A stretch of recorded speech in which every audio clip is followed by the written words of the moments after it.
এই জুলাই আন্দোলনে যারাই নিহত হয়েছেন জালিমের হাতে, আল্লাহ তাদের সকলকে শহীদ হিসাবে কবুল করুন। সম্মানিত ভাইরা, অসংখ্য সহযোদ্ধা তারা আহত হয়েছেন, পঙ্গু হয়েছেন। আজকে তাদের দাবির জন্য যেদিন জুলাই সনদে স্বাক্ষর হবে সেই দিনটি পর্যন্ত তাদেরকে রাস্তায় নামতে হচ্ছে। আমি মনে করি এই জাতির জন্য এটি লজ্জাস্কর। আমরা বারবার দাবি তুলেছি, তাদেরকে স্বীকৃতি দিন, সাংবিধানিক স্বীকৃতি দিন, তাদের প্রতি মর্যাদা দেখান। কিন্তু না, আমাদের ইন্টারিম সরকার তা দেখাতে ব্যর্থ হয়েছে বলেই আজকে তারা সংসদের দক্ষিণ প্লাজায় অবস্থান নিয়েছিল। আমরা শুনেছি এখন সরকার এই বিষয়টা গুরুত্ব সহকারে নিয়েছেন, কিন্তু এর মাঝে কিছু অসুন্দর কাজ হয়েছে কিনা আমি নিশ্চিত না। যদি হয়ে থাকে তাহলে আমি ব্যথিত, দুঃখিত, লজ্জিত। এই যারা জালিমের হাতে মার খেয়েছে, আজকে ইন্টারিম সরকারের পুলিশের হাতেও যদি তারা মার খায়, এ লজ্জা আমরা কোথায় রাখবো?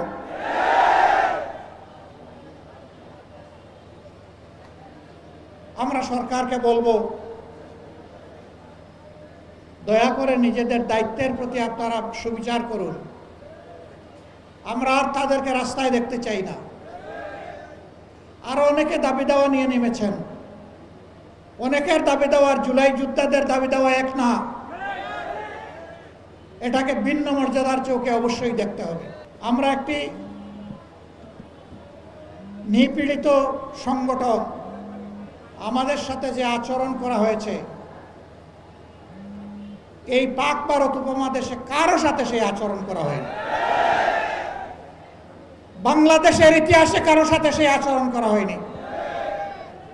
এক এক করে আমাদের 11 জন নেতাসহ হাজারো সহকর্মীকে হত্যা করা হয়েছে।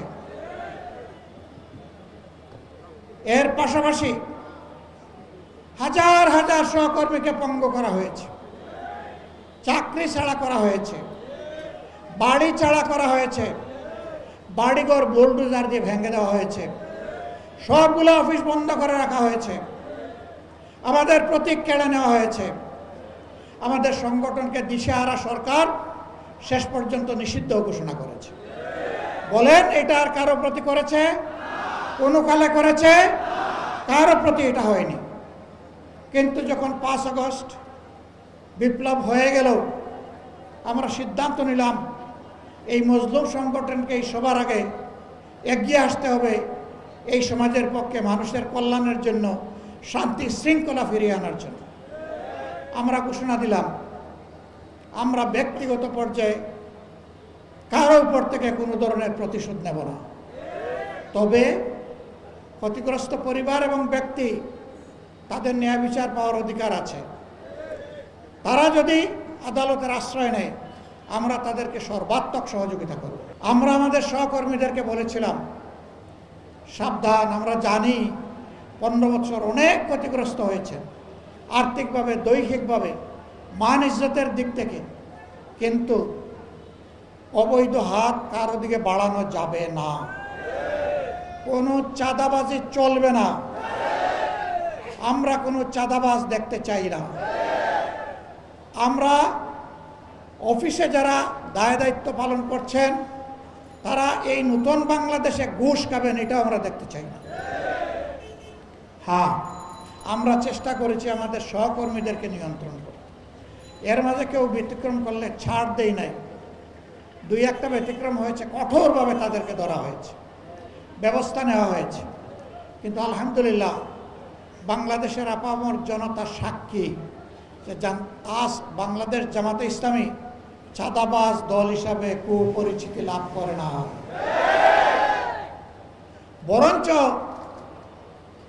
নিরীহ জনগণের পাশে, ব্যবসায়ীদের পাশে দাঁড়াতে গিয়ে, ফুটপাতের আমার ক্ষুদ্র হকার ব্যবসায়ী ভাইদের পাশে দাঁড়াতে গিয়ে বহু জায়গায় আমাদের মানুষ সন্ত্রাসীদের হাতে, চাঁদাবাজদের হাতে আহত হয়েছে। হ্যাঁ, এটি নিয়ন্ত্রণ করার দায়িত্ব সরকারের। আমরা তো সরকারের কেউ না।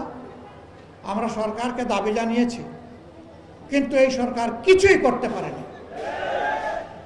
আমরা কথা দিয়েছি দেশবাসীকে, আপনাদের ভালোবাসা এবং সমর্থনে আল্লাহ রাব্বুল আলামিন যদি আমাদেরকে এই দেশবাসীর খেদমতের দায়িত্ব দেন, সরকার গঠনের সুযোগ দেন, আমরা নিজেরা চাঁদা তুলব না, নিরীহ জনগণের কাছ থেকে জুলুম করে এবং কাউকে চাঁদাবাজি করতে দেব না।